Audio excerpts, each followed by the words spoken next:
Assalamualaikum warahmatullahi wabarakatuh. Perkenalkan, nama saya Surya Apriyanti, MPM 1962201029. Baiklah, di sini saya akan menjelaskan sebuah materi yang berjudul Persekutuan Pembentukan Operasi dan Perubahan Keanggotaan.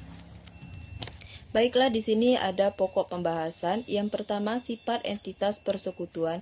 Yang kedua, akuntansi untuk pembentukan persekutuan. Yang ketiga, akuntansi untuk operasi persekutuan.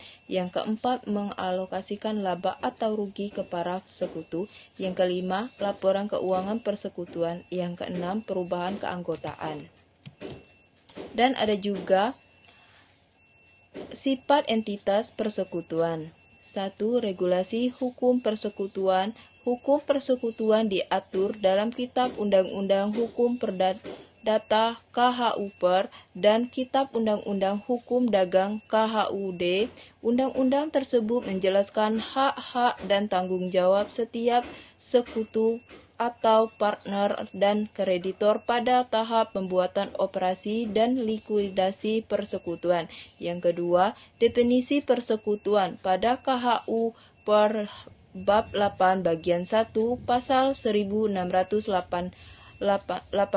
menyatakan bahwa persekutuan atau perseroan adalah perjanjian antara dua pihak atau lebih yang setuju untuk menginvestasikan sesuatu ke dalam usaha agar memperoleh keuntungan dari persekutuan dibagi di antara mereka. Yang ketiga, karakteristik utama lainnya dari persekutuan.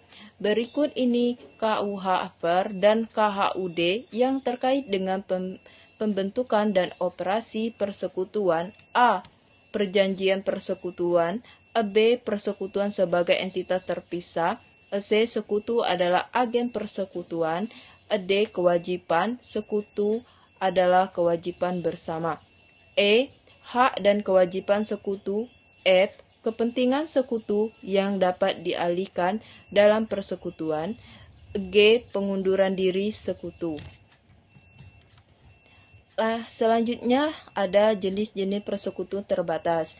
A. Limited Partnership LP, terdapat setidaknya satu sekutu umum dan satu atau lebih sekutu terbatas. Sekutu umum bertanggung jawab secara personal atas kewajiban persekutuan dan memiliki tanggung jawab manajemen. B. Limited Liability Partnership LLP adalah salah satu persekutuan yang tiap-tiap sekutu memiliki tingkat perlindungan kewajiban yang sama. Ya, C. Limited Liability Limited Partnership LLP, setiap sekutu hanya bertanggung jawab atas kewajiban bisnis persekutuan dan tidak untuk bertindak malpraktik atau kesalahan yang dilakukan sekutu lain dalam kegiatan usaha normal persekutu. Dan ada juga akuntansi untuk pembentukan persekutuan. Pada saat pembentukan persekutuan, diperlukan untuk melakukan penilaian yang terdapat terhadap aset, non-kas, dan liabilitas yang dikontribusikan oleh masing-masing sekutu. Contohnya, jika A menyetor 70% dari aset bersih persekutuan bersama B, maka A akan memiliki 70% bagian modal dan B akan mendapatkan 30% bagian modal. Dalam pengakuan faktor-faktor yang tidak berwujud seperti kemampuan khusus dan koneksi usaha dari sekutu, para sekutu menyepakati beberapa presentasi pembagian tersebut.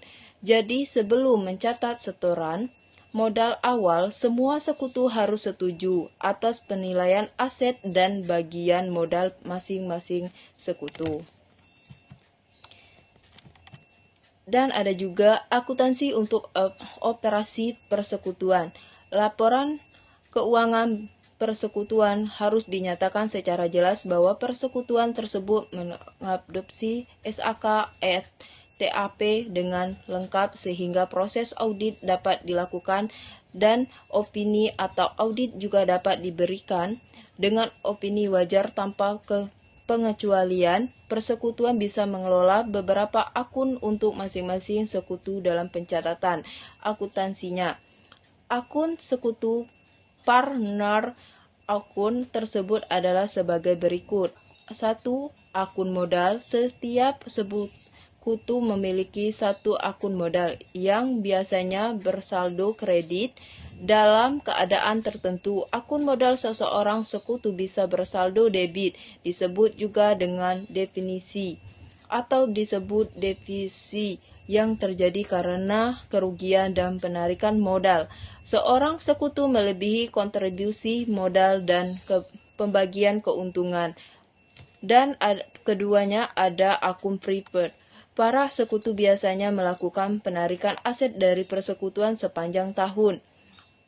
Untuk antisipasi keuntungan, akun penarikan yang terpisah terkadang digunakan untuk mencatat penarikan periode dan kemudian ditutup ke akun modal sekutu pada akhir periode.